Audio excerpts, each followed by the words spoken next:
Okay, we're starting 3 minutes late, but that's okay. We're talking about the trouble with tech debt and how to get rid of it. And I am Joanna Pineda. I'm CEO and Chief Troublemaker here at Matrix Group.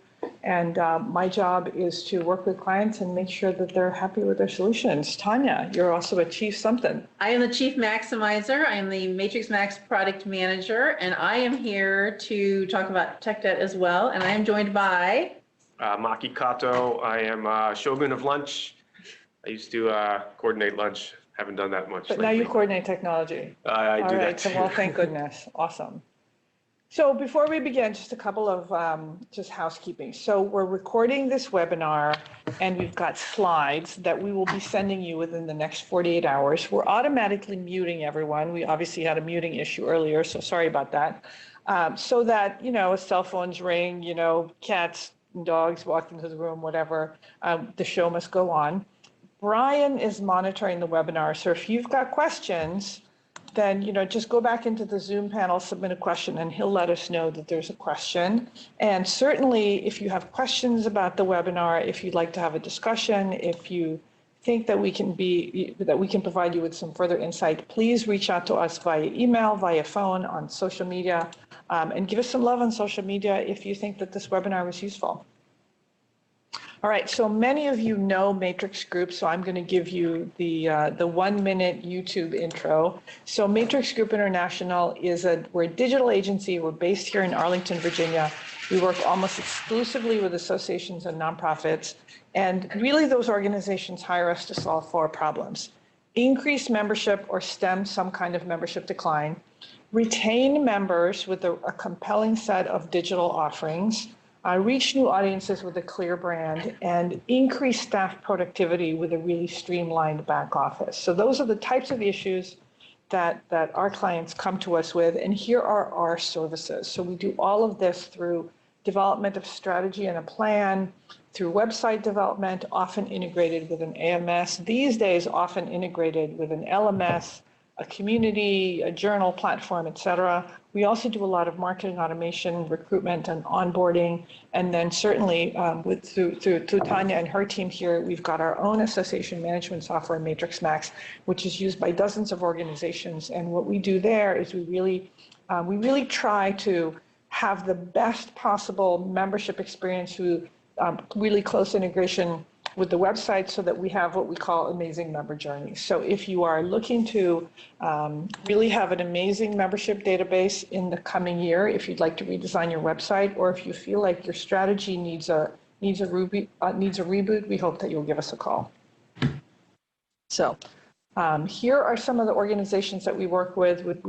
Currently working with over a dozen organizations, and you'll see this is a mix here of trade associations, professional societies, nonprofits. And for them, we do a mix of web, database, integration, custom application development, mobile apps, social media, et cetera. So, all right. So let's get started with the webinar, right? Tanya, you've got some insight into this because you often work with, when an organization chooses us to implement MatrixMaxx, it's probably because they hate their AMS. And you see a lot of this, right? Yeah, absolutely. An AMS, an older AMS, or an aging database is just sort of part of the technical debt picture. You might be frustrated with your AMS, your CMS, your LMS, you're an old version of anything. There are just too many systems and people are going outside of your system. So yeah, I see a lot of that when we do go into a MatrixMaxx implementation, and it may not just be the main database that we end up starting to talk about. Basically, we're seeing a lot of groups have some form of technical debt. So, the term is bandied about a lot, right? People say, oh, I've got tech debt. Techies will say, I've got tech debt. They'll talk to their CEOs. You see it in the press, there's tech debt. But what exactly is it? And Maki, you're going to give us the technical definition, right, of tech debt. That's right. So tech debt, the term initially comes from this software development discipline.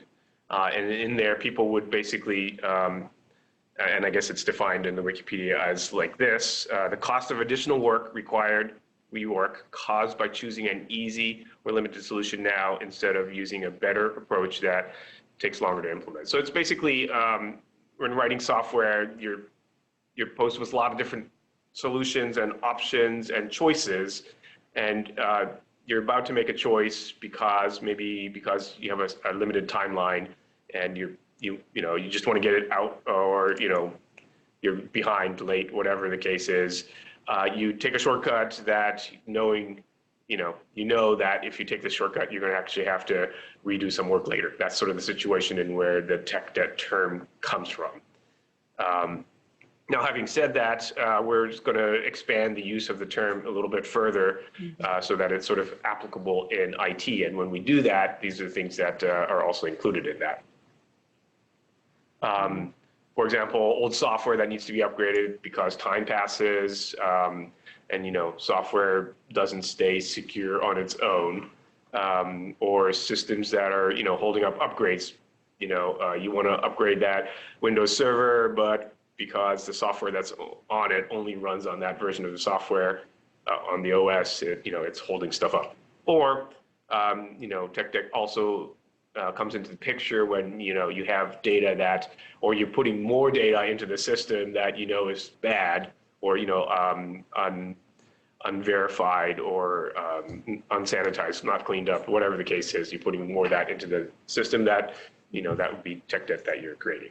So we see tech debt everywhere, right? And people don't necessarily call it tech debt, but the really old version of WordPress, we took over a WordPress site for a client a couple of weeks ago, and they were on a really old version. It was so old that, I'm surprised that we could even upgrade it. Or you've got the browser that can't be upgraded because the special software that was developed for them only works in that version of IE.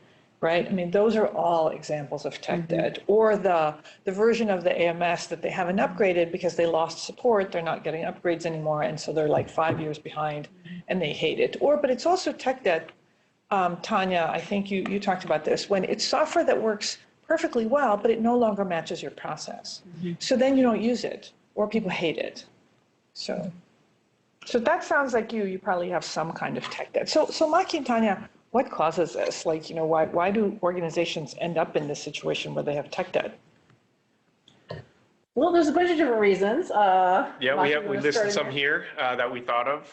Poor planning comes to the top of the list. It's if you don't have the full picture of the systems that are connected, you may just pick to do one, but that may that may have impact on other things that you didn't really consider or didn't include in your planning.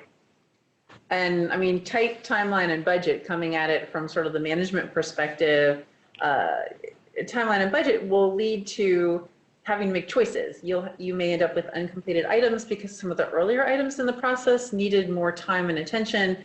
There might be some last minute changes that cause resources to be moved around, or you didn't really know all the costs at the beginning because sometimes you just don't know everything at the beginning as hard as you try. Right. And then the reality of time and costs come into play, and you can't quite finish the project the way you wanted, and then you've got some debt. Right, or just simply time passes and you missed an upgrade, you missed another upgrade, and now it's too late, or now you have to step through all the upgrades, and it's going to be a huge effort. But Tanya, Maki, nobody has unlimited time and nobody has unlimited budget. So I guess it's kind of inevitable that something's going to give, right? It's part of the life in IT. Yes. There you go. Yeah. I think the goal is to minimize. Yeah. I think the goal is to minimize so. technical debt and handle it and manage it and plan for it. Yeah, I think so. And I think the other thing too that I would say to some organizations is, when you're doing whatever it is that you're doing, redesigning your website, putting in a new system, doing a whole bunch of integration, be really intentional about the things that you're going to move forward with and the things that you're going to set aside. Yeah. Right. So that then at least there's a plan as opposed to, this thing sucks. It's not doing what we need it to do. Now this is a different interesting facet of tech debt. Yes. So what we find is, the question is, why do staff hang on to old systems? And what we'll find actually is we'll be in the process of implementing an old system, and 90%, 80% of the staff say this system absolutely sucks. Like, we got to do something about it. Nobody knows how to use it. It just it's just worthless. But then you've got a few holdouts, people who are just really angry that the system is getting upgraded, or they're just throwing nothing but darts at the new system and saying this will never work. And so, we ask ourselves the question, why do staff hang on to old systems? And the answers are pretty interesting, and it's often has nothing to do with technology. So. Yeah. Sometimes, and again, we do see this a lot, particularly with the AMS. I think you hit that more with the main database than you do with, say, a CMS, which might be a little more fringe, might just be the marketing team. We see it too. I think we see it in both places, but I see it a lot on the main database side because you have so many people touching it. I think some people have been at associations a long time. They're really vested in it, and they feel, they're the experts in the old system. They really know how to do things, and they feel like they know how to do it correctly. And the idea of changing that is pretty frightening. I think one thing that we talked about at ASAE Tech 19 in December was the idea that staff know the bad. It's the concept of the bad you know right, versus the bad you don't know. And so the staff are like, well, we understand our current system and its flaws, and we've got really fantastic workarounds. We have good processes, and the new system is going to introduce new things and new complexities. Yeah, it's risk. It's risk management. There's no risk in staying in the old system. Then you also have, just sort of going down some of these points, you may have long-term relationships with your vendors. And I certainly, being here almost 20 years, I certainly have relationships with some of our associations.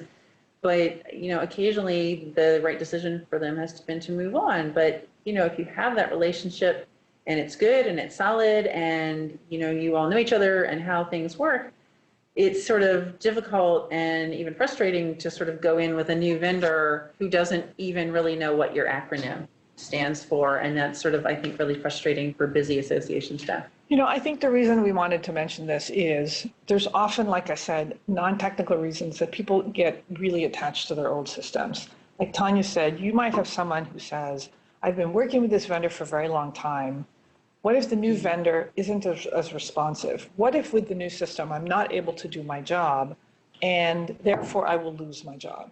Or I think there's another thing here, which is you lose your expert status. Anytime you have a new system, the person who's been the go-to person, who's been one of the most valuable people on staff, suddenly has to learn a whole new system. And they're like, starting at white belt, I always use martial arts analogies, like with everybody else, and that's kind of scary. So I think as leaders, if you're looking to implement a new system, I think what you want to do is acknowledge that some of these things might be at play, and then and don't use rational technical reasons for getting someone to be on board with the new system. Know that there may be some emotional reasons, going on here. So, but Maki, is technical debt even bad? I mean, like, we think of debt and we say debt, it's bad. But, even in like the real world, like, is national debt bad? Half the economists say really not, and the others say, well, it's terrible. So is it bad? This looks like a terrible picture. Under the weight of all that debt, it's just growing every year. Like everything else, I think it all kind of depends. But it's it's a matter of opportunity cost, right? So everybody's limited by resources, budgets, time. We have those constraints, and some things you're basically going to choose. You're going to be strategic about. So you're going to choose to implement in a certain order, or you're going to choose to spend the time or the money, the budget in a certain year. And so basically, you're going to have tech debt, and you're going to basically have to work to reduce it, and you do that within your constraints.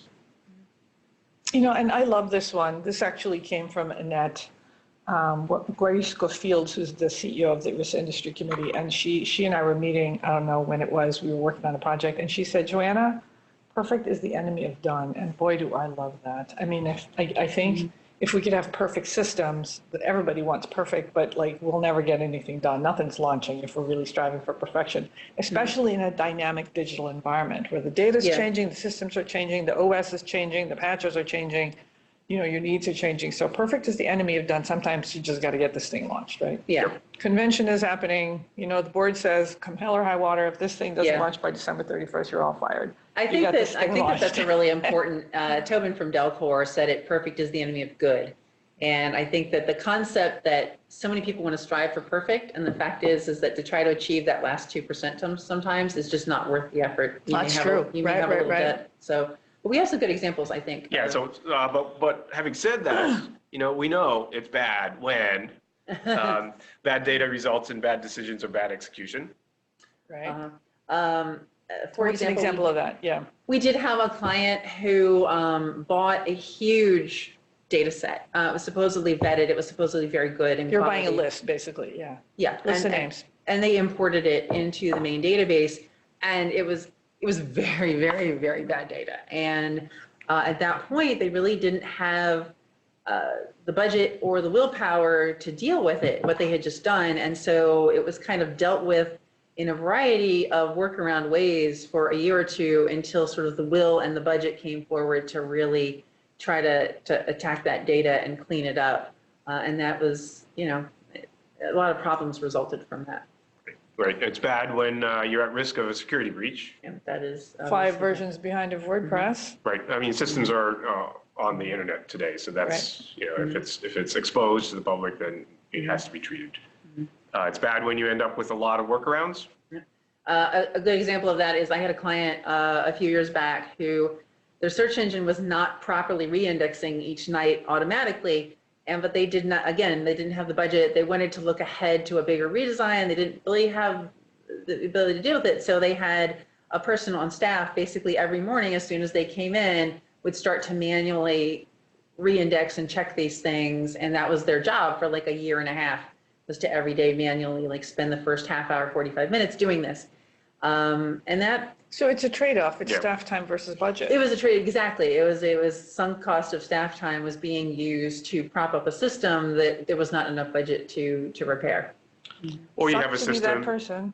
Yeah. that people hate or don't use, or retrofitting becomes too costly. Right, right. And I just want to say that when you have a system that people hate, one of the more hidden costs of that is that people then start to go to other systems like their Excel sheets or Google Sheets or their Outlook email. And so you end up with, for example, committee data in multiple places.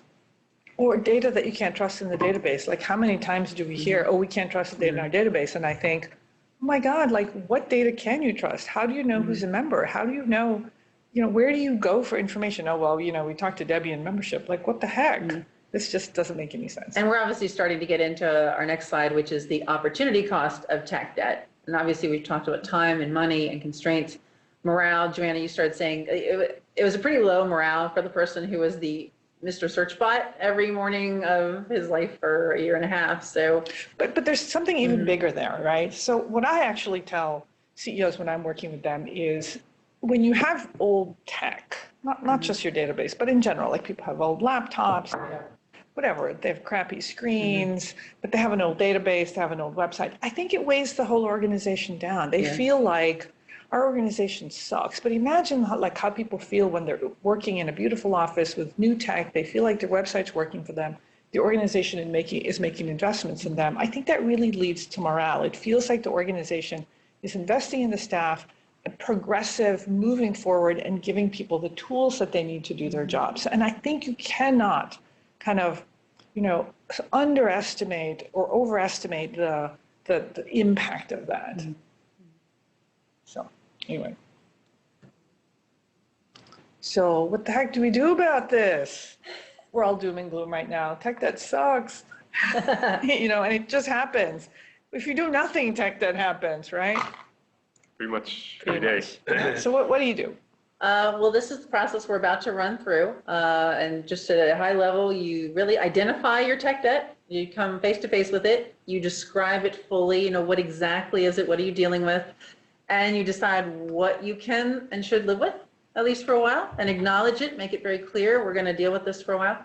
You remediate it, you upgrade it, you replace it. And that's it. And we're going to go right into that. All right, so how to fully describe your technical debt. That is, You got to understand what it is first, right? Yeah, and I'm hoping, everyone in IT or IT professionals, your IT group, already has sort of an inventory of IT, the systems. And that's good. So let's start with that. But let's make sure, have a checklist that says, or maybe a separate, or maybe a footnote, or whatever it is for each item that, what needs to be updated and why and when. And that's a moving target. So updates come out all the time, so you can keep on top of that. What the system does or doesn't do, and I guess you can also keep an inventory of the wish list items, that sort of stuff. How much will it cost in this, to replace it or to implement those features? And how much time will it take? How much staff time, money, opportunity, all those things, that should be part of your inventory of these systems. And then you take that to, your meeting with the CFO or whoever has the money, or the budget meetings or whatever it is, and you do the cost benefit analysis, and you prioritize the things that you want to work in the order in which you want to work them. And Maki, I think what happens sometimes is organizations will say, our tech's old, so we got to do something about it. But I think you recommend just keeping this kind of inventory of all your systems and what's aging and what needs to be done current, so that instead of saying we're going to upgrade our systems every 3 years, there's really kind of a rolling way of keeping that updated, so that it's not this gigantic effort every 3 years to figure out what your tech debt is. Right? Yeah, and the document should be available all the time. That it's a shared document that you should have, the whole company should have access to it to know what systems are where and why they're there and what they're doing and what risks they're exposed to, that sort of stuff. And I say here, make sure that you're looking in the nooks and crannies. When we did our move, we thought we had it covered, right? Like, we recently moved to a new system, and we said, let's take this opportunity, and we'll talk about this later, to move systems into the cloud, blah, blah, blah. And then I remember there was one conversation where we forgot something. There was one thing, I can't remember what it was. Was it voice on hold? It might have been voice on hold, and we were like, oh, God, there's one more system. So I think what you got to do is make sure that you're really looking in all the nooks and crannies, not just the big systems, not just AMS, CMS, but whatever, the badge software, the, voice on hold, the system that, keeps track of who's entering the suite, things like that. So, Tanya, you're going to give us an example of what this looks like. These are a couple of examples, and obviously Maki can weigh in on these. But if you're running like a very low version of the CMS, so in one case, we had a client running Sitefinity 6 and had to go to 12. Major changes in there. At that point, you're struggling and using a huge amount of time and effort and budget just to sort of get yourself up to ground zero. Something in this case, it was no longer being patched. Other systems may not be being patched, and you've got constraints with templates and things going forward. In a case like this, like in this example with Sitefinity 6 to 12, the pros and cons of upgrading versus a fresh install really had to be weighed, because in some systems, you can't jump from 6 to 12. You have to go from 6 to 7, from 7 to 8, from 8 to 9, from 9 to 10. And in this case, I believe that the final decision was to just scrap it and it was too expensive to upgrade. Yeah. Versus just re-implementing fresh. I'm familiar with this case.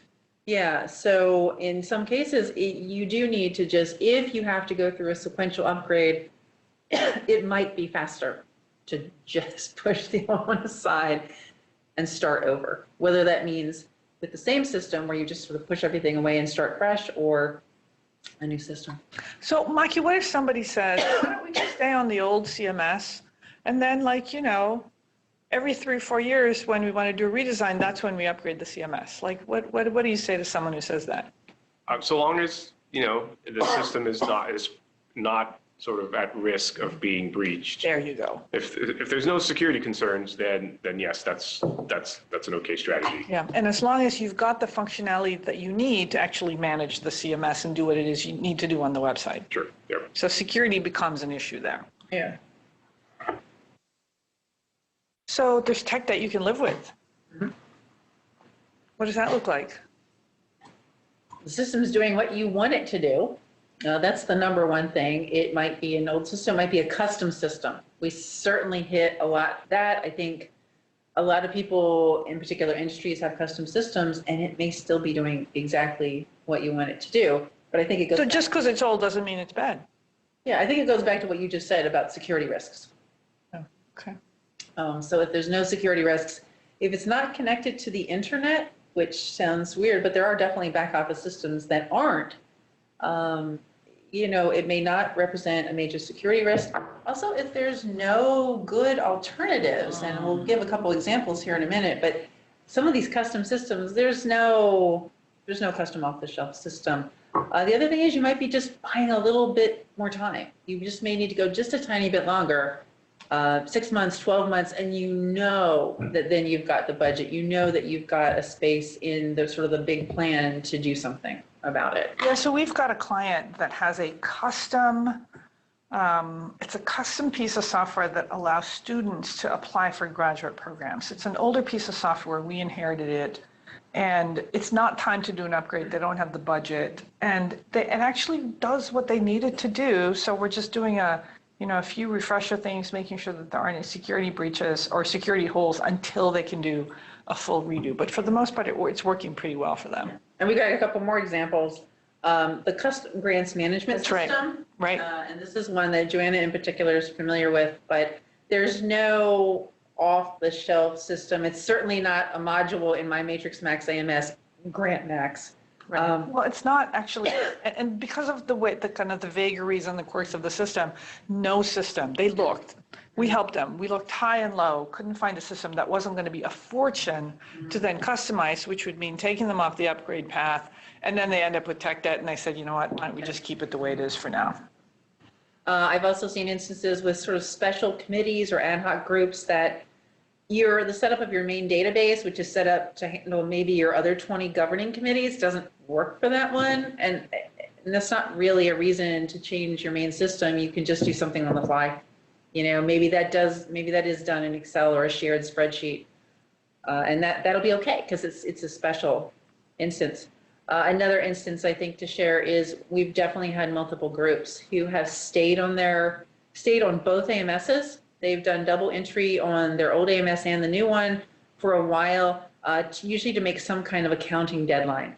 Either they're bringing. You got to close out the year on the old system. You got to close out the year. You have a big meeting going on. You just want to finish that out. There's a new accounting system coming online. There's a bunch of reasons to just kind of say, you know what, for 2 months, we're just going to double enter it. This is going to be the master. We're going to double enter it. In this one, we're going to keep the two systems in sync for just a little bit. And I think as long as there's a light at the end of the tunnel, then I think that everyone is good with that. I think that's a good point about letting people know that there's a plan, that you're being intentional about keeping the system for this reason, that you're not upgrading the system for this reason. Otherwise, people just say, why do we have this old system? I think we should go with something new and shiny, and they don't necessarily understand. Yeah. Okay, so look at this. Woohoo! How to keep yourself, mostly technical debt free. So it's not really possible to do it, but we've got some thoughts on how to do it, right? Mm-hmm. All right. How to not accumulate tech debt. So this is pretty important, right? Mm-hmm. So first you want to stop adding on to your old systems that need replacement. And so this is something that you've got an old established system and you just sort of keep tacking on custom pieces, especially if you have some in-house development. That's the first thing you need. You need to kind of stop doing that and put more of your energy into looking at sort of the next generation. So this is the custom development that you're tacking onto a Sitefinity 6 website. Yeah. Or the custom development to an IMAS 10. Minimize or eliminate customizations. This is such a big deal, especially, and we're going to start talk really soon about these software as a service systems that automatically upgrade. you want to make sure you're not adding customizations that you don't need to. And a lot of these systems, a lot of these vendors, myself included, are definitely coaching people to not go down that custom path unless direly necessary. I'm still seeing some groups that come in and they're like, wow, you know, in our old system, our super big report had 3 columns, and in your system, our super big report had 2 columns. Well, yeah, we're going to need a custom version of this because we can't imagine it 2 columns rather than 3 columns. Our CEO is used to having 3 columns. You really need to sort of examine that, because any customization you add to any system is going to potentially add to maintenance down the line in some way, shape, or form. Even if the system like MatrixMaxx, we make sure we can still upgrade, but we might be upgrading around you. And Tanya is not kidding about the 3 versus 2 columns. I was in one of those meetings where I remember the CEO saying, so you're telling me that I can have a report today at no extra cost if it's got 2 columns, but it'll cost us, I don't know, whatever, a couple $1,000s to have this report have 3 columns. And she just looked around incredulous at her staff. Like, why is this even an issue? But I think part of it is like, the CEO had a little bit of a reputation of like, I want it this way specifically. So, but when given the choice of fast and no money, she said, wow, let's do it that way. Another one, don't build it and forget it. Maki was alluding to that earlier. You know, systems don't start out, a lot of them, you get them and you turn them on and they're great. They're not in debt at all. Everything is current, the versions are current, but you can't just say, well, we don't have to revisit that again for a decade.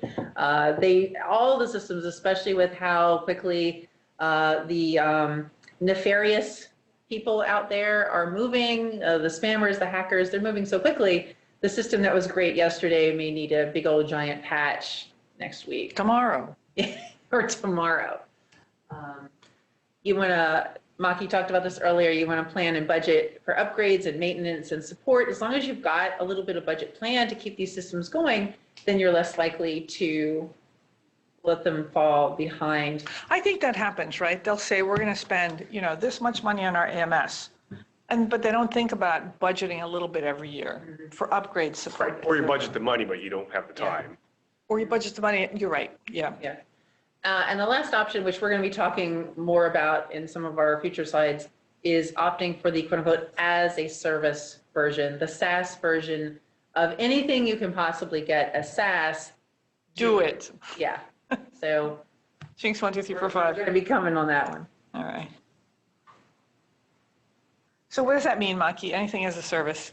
Yeah, so as a service means, and this is, you know, this has come increasingly visible, popular. Basically, it's offered over the internet, right? And you know, you don't really know how they host it. Hopefully, they're hosting it in the cloud in a very redundant architecture and all that stuff. But what has happened over the last 10 years is the internet's gotten so much better, right? You can get to the internet from practically anywhere with your mobile phone. The sites have been, you know, redesigned so that, you know, you can be on your tablet, your mobile phone, or your laptop and get your work done. And so there's been a huge flourishing of all these services being offered over the web, and that's and typically they're as a service. So CMS can be as a service, AMS, LMS. So you know, our AMS, I mean AMSs have always, well, not always actually. I remember first start it wasn't as a service, but not most of them are still not as a service, Maki. You got to pay for upgrades, and it's like painful, and you have to redo the. Well, I think that's something we made this point at Tech, and we probably should have made this bullet on the slide in red. Just because it's a hosted solution does not mean you automatically get upgrades as part of your licensing agreement. Because, I mean, it's still a value to have someone else handle the hosting for you. It's not being installed on a piece of hardware at your office.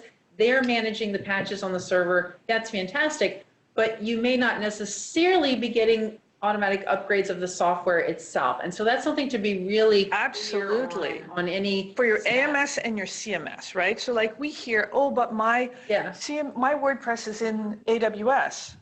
Yeah. Great, AWS architecture is going to, stay current, but like your WordPress isn't. Right. And people are just shocked. I mean, I think that also even goes to accounting systems too, right? You Yeah. could have like a hosted Solomon versus you could be on QuickBooks Web, which is, a Absolutely. different arrangement. Right. QuickBooks Web will get all the automatic updates. You have absolutely nothing to do, just pay the fee every month. Yeah. As opposed to, that custom hosted Yeah. accounting system is going to need to take downtime and apply updates. If that's not part of your service, then it's going to be an extra charge, that sort of thing. Yeah, so I guess that's key. And the software as a service, make sure you understand what the service is that you're getting. So we recently went through this experience, and actually on a regular basis, we're reviewing our tech. But what we did was our lease was up and we said, let's move. And Maki, as being the chief technology officer and head of IT, made a bold statement. He said, all right, we're going to move as much of our tech into the cloud as we can, because we were carrying around a little bit of tech debt. Not, in some cases a lot, in some cases just a little bit. But the other thing is, he said, no server room. Right. So- And the other thing that drove that is we wanted to accommodate people working remotely. That's right. That's right. And there used to be this big divide of if you're remote, you had to VPN in and get to the systems. And we basically wanted to take that barrier down so that Because everyone. we have an increasingly remote staff, and we want them to take advantage of everything, and so kind of level the playing field, if you will, make it easier to access Matrix. And improve the productivity of. Yes.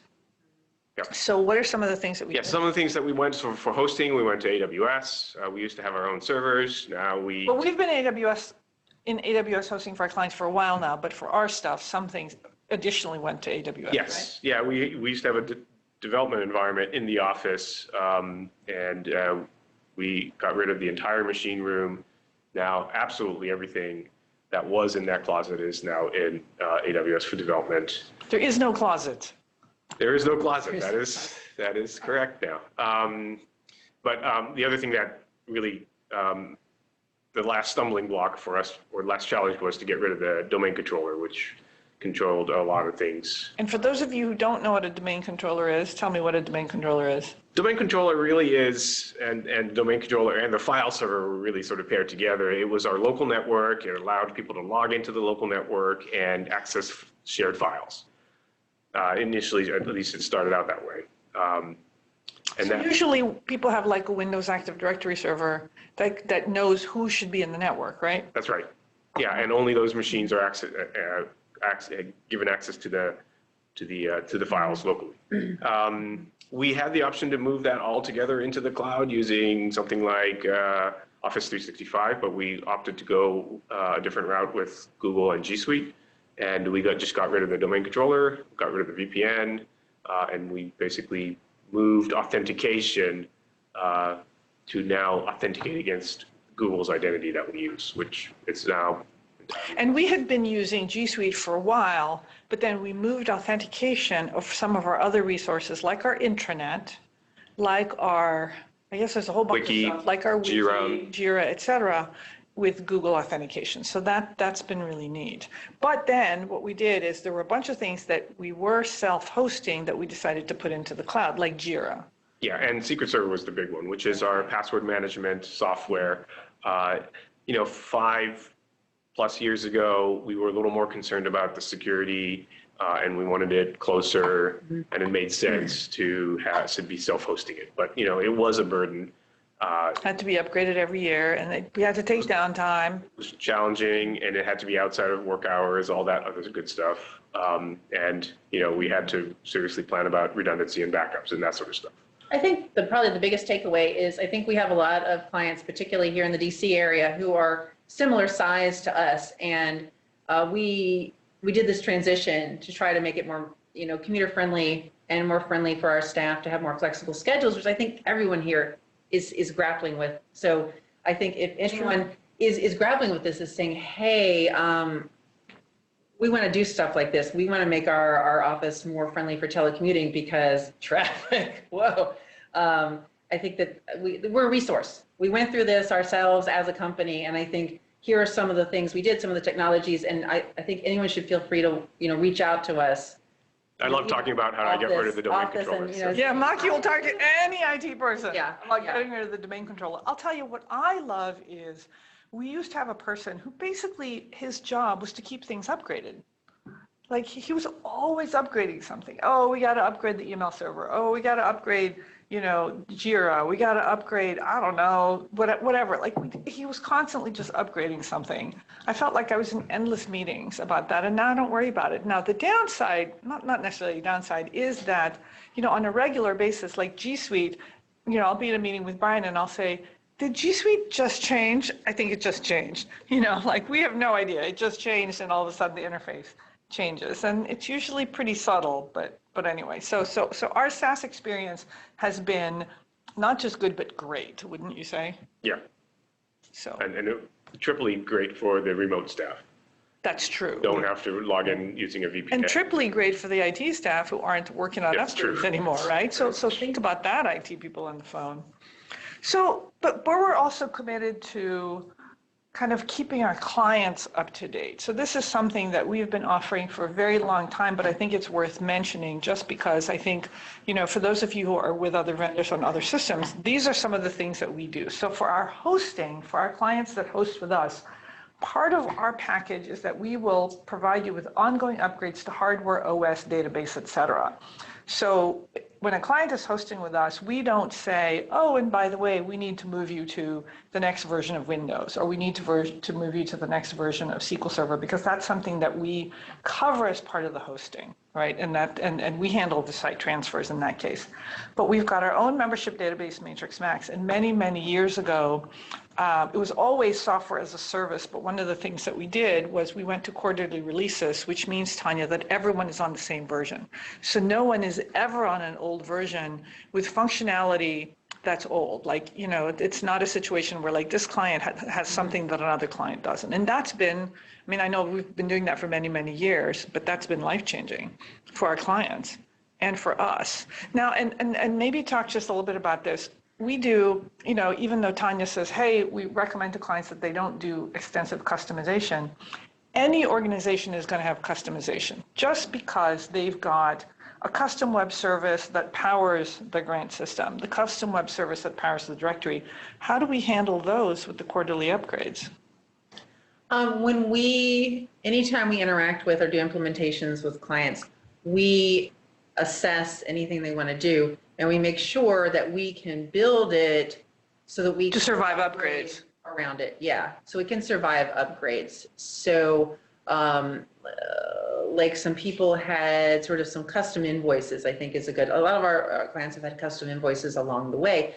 Now, when we upgraded the generic invoice template to have sort of these hooks for like showing different sort of credit card fields or not showing them, or we did some sort of smart upgrades on there, the ones on the custom templates didn't get those. But their custom template continued to function, but they didn't get kind of the new hotness that was on the generic. And we've actually had, since then, a couple clients have decided to make the switch back to generic, which is fairly, painless. I think, after a while, sometimes the reason you did something custom no longer exists. Right. Staff turnover and processes change, and then, we can get rid of it, and then you flow back into the generic. But yeah, we won't do it if I think that there's a risk that it may not survive an upgrade, then we don't do it. Right, because one of the things that we say to our clients is, once you've paid for that customization, we're not going to keep charging you. And we have clients that are with other systems. And frankly, I'm always horrified because they'll say, well, we need to do the upgrade, and then we need to re-implement the custom demographics, or we need to re-implement the custom reporting for X, which means they're really, the cost of their upgrades becomes very time-consuming and very costly. Now, the third thing that we do for our clients, and again, we've been offering this for years, but I think it's worth mentioning, is that when we do host and then do provide ongoing services for CMS, certainly for the redesigns that we do, et cetera, as part of our managed services package, we continually upgrade the CMS. Now, WordPress is one of those very dynamic CMSs where we actually review and upgrade on a weekly basis, just because, again, that environment is so dynamic. powers, what is it, 26% of the internet this year, I think is the last time I checked. And so there's, and there's lots of plugins that we're using. So we're constantly monitoring the landscape for some of our other CMSs like a Sitefinity, we'll do at least one upgrade. And what that does is for our clients, they know that they're never going to be on an old version that's out of support where they have to worry about security patches, because we're also doing the security patches. So for those of you who are thinking about this stuff, like Tanya said, talk to your vendor, talk to your partner and say, do I get automatic upgrades? What happens to my customizations when I upgrade? And what about upgrades to my CMS? Because we really do believe that you should not be in a situation where you're falling farther and farther behind because of the risks, because of the loss of functionality, and because of the cost down the road, whenever you do want to go to the latest version. So if you're interested in any of this, please come talk to us. So you got to plan and budget for this stuff, right? Like you said, you don't just build it and forget it. So what are some of the things we got to do? One way to approach planning and budgeting, especially after you pulled together your entire tech list, is to then say, well, if time and budget and money didn't really matter, what will we tackle? What are all the things we'd like to do? And that's kind of a nice starting point to just get everything on the table. And then you have to, come back to reality, start prioritizing. And then that's where you really can work out with the rest of the staff and reach out to other people. It's really important to not do this in a silo. I've seen groups do this, and like one piece of the organization will make a decision and say, oh, well, these are our top priorities. And then all of a sudden, another chunk of the organization comes in and says, time out, whoa, this is critical to us, and you put it like 20th. So this is really important for groups to really make sure that there's a representative of all the various groups and departments putting input into the priorities. So once you've prioritized, you just got to start working down on it. And as part of your plan, you want to make sure that you're planning to not let the newer things get old then. So that's, I guess, do you have anything to add to that, Maki? No. That's probably the crux of the plan here. But I think in order for any plan to be successful, I really think it comes from the top. And this is really, again, pulling on, I guess I've been here almost 20 years now. The groups that have done the best with implementing new technology are the ones that the very top level of the association or society is really involved. Engaged, yeah. And engaged, yeah. They need to be engaged. And I think Joanna probably has some things to say about that too, but engagement of the top leadership is critical for success. Well, I mean, we say that in general with any project, right? If you're going to undertake a pretty significant tech project, whether it's a new database, a new website, kind of a rethinking of your digital presence, whatever it is, having top level support means that people pay attention, they say it's important. And it's going to get the attention and the resources that it needs. So which really brings me to our next point, which is, I think gone are the days of being able to say, I'm an association leader, but my tech department is really handling that. What I actually say to my clients these days is that as an association leader, you've got to become a tech leader yourself. It doesn't mean that you have to know all the details of the technology, that you have to, understand, all this stuff. But I think you've got to have enough of an understanding of what your technology is, what it's doing for you, so that you are intentional about the strategy and you're intentional about what you're funding and not funding. Because I think today, technology powers or constrains any organization. So as a CEO, I don't think that you can get away with, or you should get away with being able to say, well, that's my IT department that's making those decisions. I was in a pitch meeting, a while back, and somebody said, I've got a FoxPro database. There are probably people on this phone who probably don't even know what FoxPro is. FoxPro has not been in production for almost 20 years, has not been supported for many, many years. And the fact that an organization has in production FoxPro tells me that something is really, really broken down at that organization. Somebody didn't know, or somebody allowed it to happen. And I think that that's a mistake, because that's a serious constraint on the organization. As a CEO, you should know about these things. So I say at least understand your infrastructure, understand your investments, and then make sure that you're properly budgeting for tech. And if it sounds self-serving, take all of this with a grain of salt, but I really do believe this. Technology these days powers or constrains your organization. So as a tech leader, you got to be involved. I think one thing to just add on to that, one thing that was discussed at Tech in December at ASA Tech was the idea of planning for the next generation of staff and how you cannot attract the people coming out of college unless you have anything. Good tech. You need to have good tech. If you have something old and busted, you are not going to be Absolutely. staff. They're going to go right by you. Yeah, that becomes a constraint, like, Yeah. because people will look at your tech, they'll come and interview and they'll see, really old crappy CRT monitors, or they'll say, well, tell me about your tech. And they'll say, well, we have this really old system. Like, who wants to do that, right? Who wants to work on that? So Tanya, we always end every webinar with an action plan because we believe that if you attend one of our webinars, that hopefully you'll leave the webinar with at least some ideas for how to use the things that we've talked about. So what's that look like? Well, the action plan is really what we've been talking through here. If you're going to attack your technical debt, first you need to identify it, as Maki talked about, and you need to describe it and really understand it and all the systems involved. Then you need to look at what are you going to live with? What custom systems do not represent a security risk, but are perhaps still critical for your business and can't be easily replaced with an off-the-shelf anything?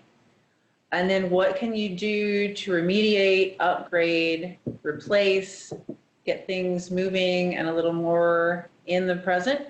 And then that plan for ongoing maintenance is critical. That's what's going to make sure that you don't fall into tech debt again, quite frankly. So anything to add, Maki? Yeah, I wanted to add that one more sort of secret ingredient that wasn't on the slide. And The secret sauce. Oh. it should have gone in the slide that we Sorry. forgot about, which is, it's an attitude thing, right? So we have lots of tech debt, and it's easy to be doom and gloom about it, but in the software world, they use a term called burning down tech debt. Ah, yes, that's right.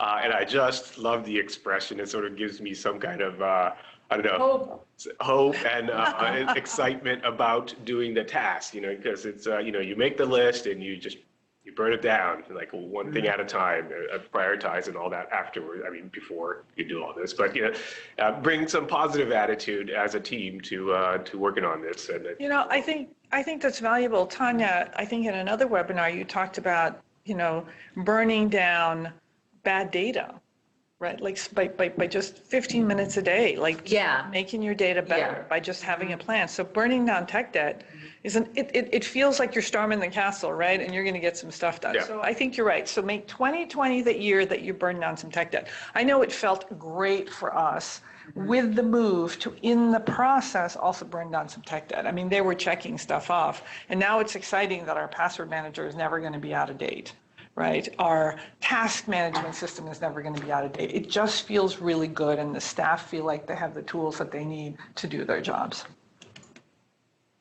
So, Brian, do we have any questions? This webinar must be absolutely Perfect. perfect. We've answered everyone's comprehensive. questions. We're in good shape. Well, folks, we're going to send you the slides. All right, we'll give people back a couple minutes in their day. This is how you can get in touch with us. You can tell that we kind of each bring something different to this webinar. So if you want to get in touch with us, if you've got questions, you want to talk about getting rid of your domain controller, if you want to talk about burning down tech debt, Maki is your guy. All right. Do you want to I was going to say I'm easily persuaded with lunch. Oh, yes, that's right. Maki can be bribed with food. So send him an email and say, let me buy you lunch. Or just ask me to come and buy you lunch, and I'll happily travel into DC. And there you go. Awesome. All right. Well, listen, we hope this was helpful to you as you think about the year, thinking about your technology planning, and we'd love to be part of it. Please be in touch. Take care. Bye. thank you. Bye.